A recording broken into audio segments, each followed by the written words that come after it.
ஒரு காதல் முடிந்த பிறகுதான் இன்னொரு காதல் தொடங்கியது. ஆனால் அந்த காதல் திருமணத்திற்குப் பிறகுதான் உண்மையாக மலர்ந்தது.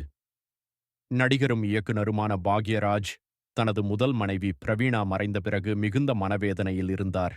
அந்த துயரத்திலிருந்து கொஞ்சம் வெளியே வர வேண்டும் என்பதற்காக தனது உதவி இயக்குனர்களுடன் சில நாட்கள் சுற்றுலா செல்ல முடிவு செய்தார். அப்படித்தான் அவர்கள் பம்பாய்க்கு சென்றிருந்தார்கள். அங்கேதான் நடிகை பூர்ணிமாவை சந்திக்கும் வாய்ப்பு கிடைத்தது.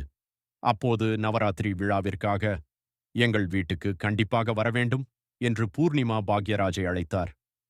பம்பாயிலேயே பிறந்து வளர்ந்த பூர்ணிமாவின் குடும்பத்தினரையும் அந்த சந்திப்பில் பாக்யராஜ் நேரில் அறிந்து கொண்டார். அந்த நேரத்தில்தான் சில நாட்களுக்கு முன்பு சேலத்தில் நடந்த ஒரு நிகழ்வு பாக்யராஜின் நினைவுக்கு வந்தது. அங்கு முன்னாள் தமிழ்நாடு முதலமைச்சர் எம்.ஜி.ஆர்., ஆந்திர பிரதேச முன்னாள் முதலமைச்சர் என்.டி. ராமராவ் மற்றும் கர்நாடகத்தின் முன்னாள் முதலமைச்சர் ஆகியோர் வாழ்க்கையில் மீண்டும் முன்னேற வேண்டுமென்றால் விரைவில் மறுமணம் செய்து கொள்ளுங்கள் என்று அவருக்கு அறிவுரை கூறியிருந்தனர். அந்த வார்த்தைகள் பாக்யராஜின் மனதில் ஆழமாக பதிந்திருந்தன.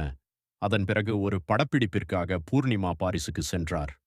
பாரிஸிலிருந்து இந்தியா திரும்பிய பிறகு பூர்ணிமாவை சந்தித்த பாக்யராஜ் நேராக தனது மனதில் இருந்ததை வெளிப்படுத்தினார். உங்களுக்கு விருப்பம் இருந்தால் நாம் திருமணம் செய்து கொள்ளலாமா என்று கேட்டார். பூர்ணிமாவும் சம்மதம் தெரிவித்தார். அவரது குடும்பத்தினரும் இந்த திருமணத்திற்கு முழு மனதுடன் ஒப்புதல் அளித்தனர். அதன் பிறகு இருவருக்கும் திருமணம் நடைபெற்றது.